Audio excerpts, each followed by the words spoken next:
The Ncaa and the 5 power conferences have agreed to a settlement that paves the way for students, or for schools rather, to pay student athletes, a historic change in the landscape of college sports. And joining us now to break down exactly what this means is Mark S. Lee, president of the league group. Thanks so much for being on with us this afternoon. Good to be here. Thank you. We're happy to have an expert on this subject because it's a bit convoluted. A lot of people talking about it, and this is huge. This has been an ongoing fight for years.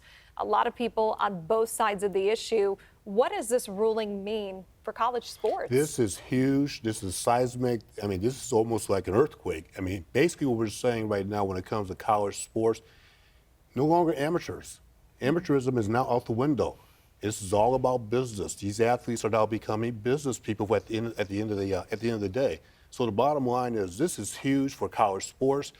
College sports as we know it is now forever changed. I was a former college athlete way back in the day, and I was happy to get a scholarship, an opportunity to go to university. In this case, particular institution was Eastern Michigan University, but those days are forever gone. And we have now seen where these athletes are becoming business people. They're going to be paid, and one can argue back and forth whether or not they should be paid, but the reality is they will be.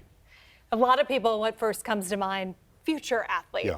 But this impacts past as well. Kind of explain that component of it. Absolutely. So basically, this is going to go back to maybe 10 years. The details are still being worked out. But the bottom line is this. The NCAA, college sports is no longer just sports. It's a multi-billion-dollar business. So the athletes who participated years ago have the right to have access to this money. Essentially now, what the final tally is, we're not exactly sure what that final number is at this point. But at the end of the day, the former athletes now can get paid for what they did in the past. So let's go to 2024 today. And how does this impact future athletes? So now you're being recruited into a college university, be a football player, or volleyball player, or track player, whatever the case might be. Those athletes have a right now to be paid as well. Now, this is on top of the NIL, name, images, and likeness. So this is why the landscape of college sports have totally changed. The Big Ten in this fiscal year 2022, 2023 last year, brought in $1 billion, the Big Ten by itself. And what they did is, of that $1 billion generated by the Big Ten, each institution got $60 million.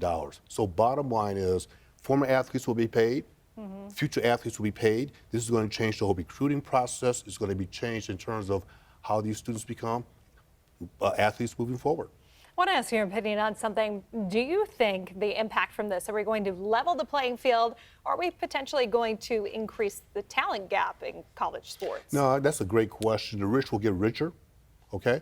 My concern is very simple. The Big Tens, the Michigans, the Michigan States of the world, the Ohio States of the world, are going to continue to attract the top talent. My biggest concern is you look at the smaller institutions, right? The MAC schools, right? The Eastern Michigan Universities of the world, the Western Michigans, the Central Michigans. Fire up chips. All right. Yeah, I'm an eagle. But my point is that disparity is going to continue to increase. And my biggest concern is whether or not those schools can compete from an athletic perspective. And that really concerns me. Do you think this ends the threat of future lawsuits against the NCAA? You know, this has been going on for years. And at this point, until things are finalized, the lawsuit can always be out there at the end of the day. The other challenge that's going to, by the way, as I'm thinking about this, the other challenge is when it comes to women's sports, all right? So we know that college football certainly brings in a ton of money. College basketball brings in a ton of money. But you also have something called Title IX. And so if the university is getting $20 million, and that's the number that's being tossed around right now, how is that money going to be allocated?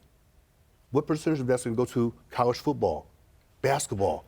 What about women's sports? We've seen the popularity now with the WNBA. Yeah, so how are those resources going to be allocated? Those are a lot of unanswered questions. But the bottom line is we have forever seen this landscape has forever changed. All right, appreciate your insight on this. A lot of people celebrating, some people scratching their heads, and we'll see where it goes from here. Thanks so much. Mark S. Lee, president of the league group. We appreciate it.